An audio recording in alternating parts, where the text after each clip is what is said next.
Assalamualaikum warahmatullahi wabarakatuh. Sobat Cemin dimanapun Anda berada, hari ini sebuah kisah nyata yang diceritakan oleh seseorang. Bismillahirrahmanirrahim.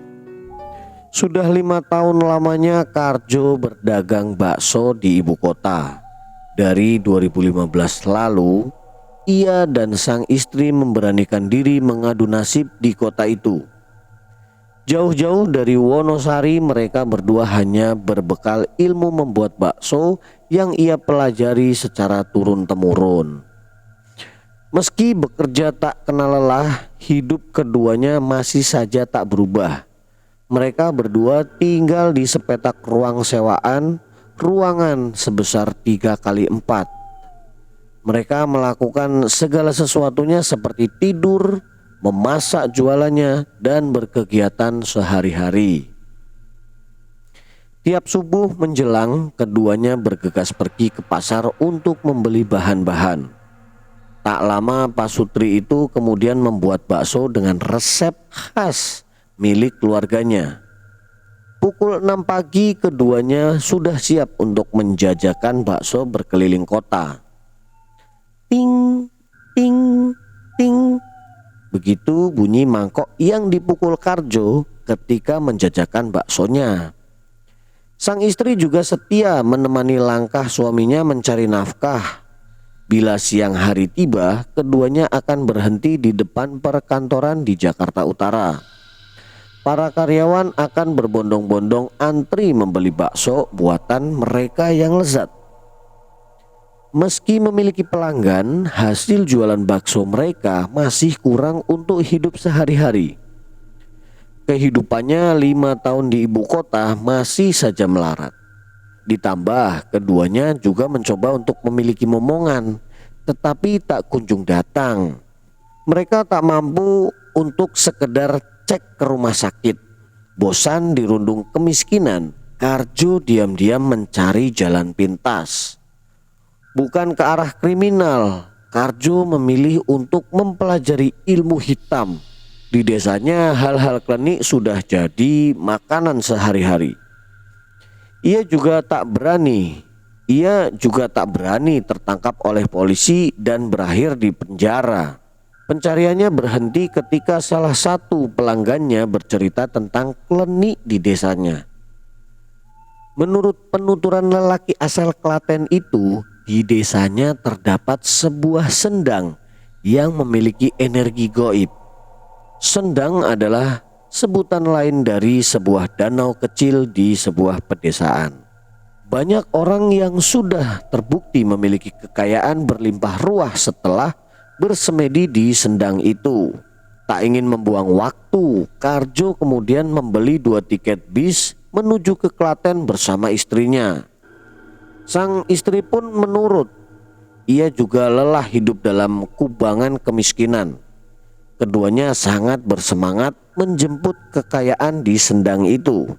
Sesampainya di sendang, Karjo lantas melakukan laku ritual. Ia sudah menyiapkan kemenyan, candu, nasi tumpeng, dan ayam kampung, minyak wangi, daging ayam mentah, serta kembang 3 macam. Ia meletakkan semuanya di pinggir sendang dan mulai melucuti pakaiannya.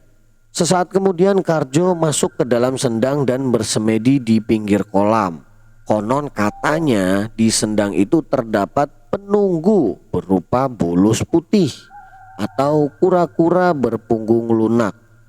Hanya orang-orang yang beruntung yang dapat melihatnya. Bagi mereka yang dapat melihat bulus putih itu, maka segala keinginannya akan terwujud. Aku ingin kaya, Mbah. Punya 7 rumah, 7 mobil, dan 17 toko bakso. Aku juga ingin punya 3 anak, Mbah, tuturnya dalam hati selama bersemedi di dalam air. Ketika bersemedi, air merendam setengah dadanya, menyisakan sebagian kecil dada, leher, dan kepala yang tidak terendam. Sesaat kemudian Karjo terciprat air. Ia melihat adanya sosok bulus putih yang berenang ke arahnya. Bulus itu kemudian mengangguk dan berbicara. Tapi ada harganya. Di tubuhmu akan muncul bercak putih. Semakin kamu kaya, semakin lebar pula bercak putih itu. Dan ketika bercak putih itu menyelimuti tubuhmu, kamu akan mati. Tuturnya dengan suara berat. Setelah mendengar jawaban dari bulus putih, Karjo lantas bergegas pulang ke ibu kota. Ia menceritakan kejadian itu kepada sang istri yang hanya menurut. Pulangnya dari Jakarta, Karjo dan istri kembali berjualan seperti biasa. Meski berjualan seperti yang biasa mereka lakukan, tetapi tetap ada yang berbeda setelah kepulangan mereka dari sendang itu. Jumlah pelanggannya meningkat, tapi tidak fantastis. Namun uang simpanan yang ada di gerobaknya bertambah 10 kali lipat. Tiap harinya mereka bisa memanen banyak uang dari situ. Hanya 3 bulan berselang, Karjo berhasil membuka kios bakso pertamanya. Saat itu pula bercak putih pertama muncul di tangannya. Laris manis dengan kios pertamanya, Karjo kemudian membuka kios yang lain. Hanya dengan kurun waktu 2 tahun, Karjo dan istrinya berhasil mencapai impiannya berkat pesugihan.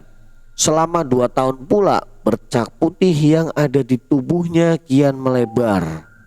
Bercak yang semula ada di tangan melebar sampai ke tubuhnya.